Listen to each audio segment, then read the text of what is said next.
Do you remember why we broke up? This is a trick question, isn't it? Saved by the siren. Talk to you later. Go.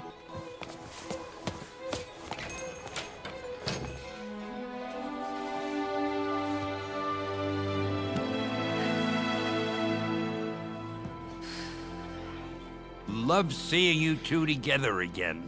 You always were my favorites.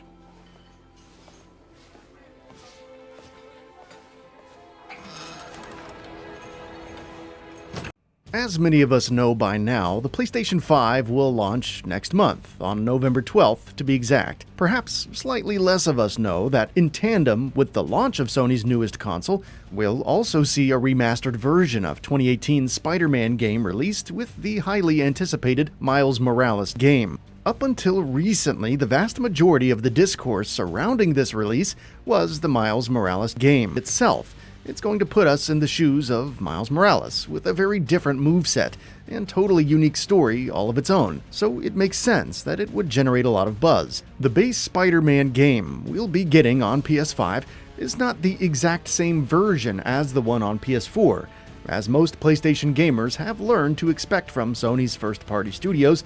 This new version will have a nice, modernized coat of paint on it that takes the capabilities of the new console into consideration. Here we'll see improved character models, ray-traced reflections, and more ambient shadows, but that's just the start of it. Insomniac is going even further with this remastered version with improved weather effects, eyes, teeth, and even redoing the hair of the characters to give the game an authentic next-gen feel that seems to be adding up to a PS5 experience that can stand among the rest of them, at least in terms of graphics. On top of that, native 4K textures and a smooth 60 frames per second will also complement the experience well and render this as the superior version from a gameplay perspective.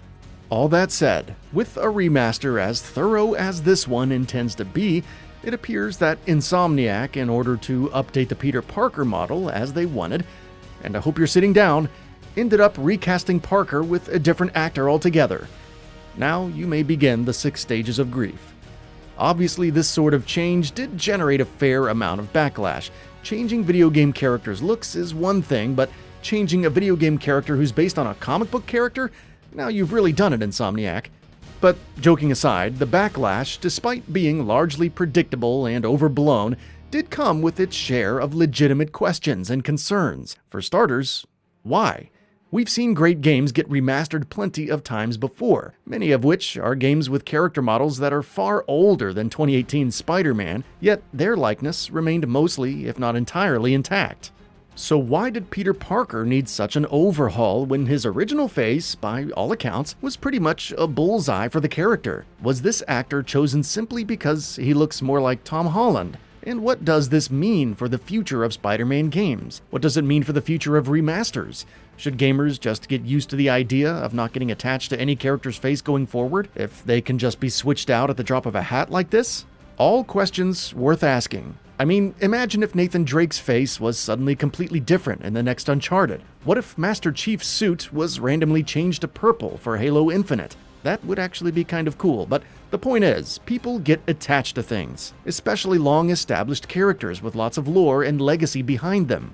Is it not reasonable to ask that game developers use as much consistency as possible with future iterations of characters that everybody pretty much unanimously approved of? I don't think it is. What was not particularly reasonable, however, was the threats and harassment that came down on Insomniac staff following the news of the change, and the even larger amount of just general negativity and toxicity that swirled around the issue on public forums like Twitter, and unfortunately continues to do so. At one point, the hostility got so unavoidable that Insomniac's creative director took to Twitter to thank fans for their passion but remind them that any sort of threat, quote, isn't cool, and, quote, with what's happening in today's world, we should be a force for good and be respectful of each other, unquote. It should go without saying that no matter how you feel about any decision ever made by any video game, threatening developers and actors over it is just as inexcusably atrocious as it is counterproductive to whatever cause you think you're fighting for. That aside, not all of the criticisms of the decision to change a beloved character's face are without merit. For one, the new actor, despite clearly looking great in the role, does seem to be a tad younger than the Parker from 2018. What's the problem with that, you may ask? Well, 2018's Spider-Man makes it pretty clear that this is not a Spider-Man origin story. Spider-Man isn't in high school anymore in this particular game.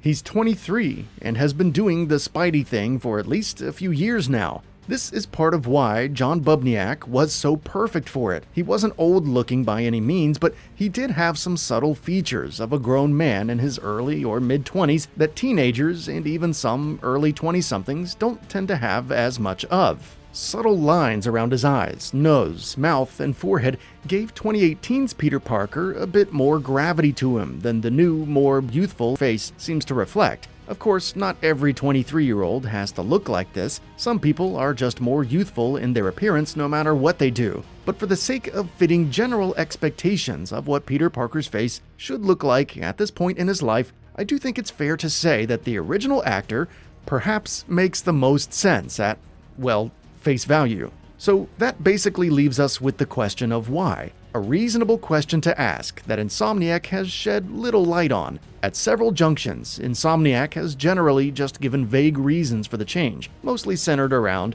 the new actor just being a better fit for their facial capture data, and being what they consider to be a better fit for the voice tracks, which thankfully do remain intact for this new version. While that is a bit of a head-scratcher as it poses the question of why use the original guy at all if he wasn't a good fit, Insomniac's decisions are theirs to make, and to be fair, we're not exactly entitled to an explanation. If we are that turned off by a face being changed, we can simply just not buy the game.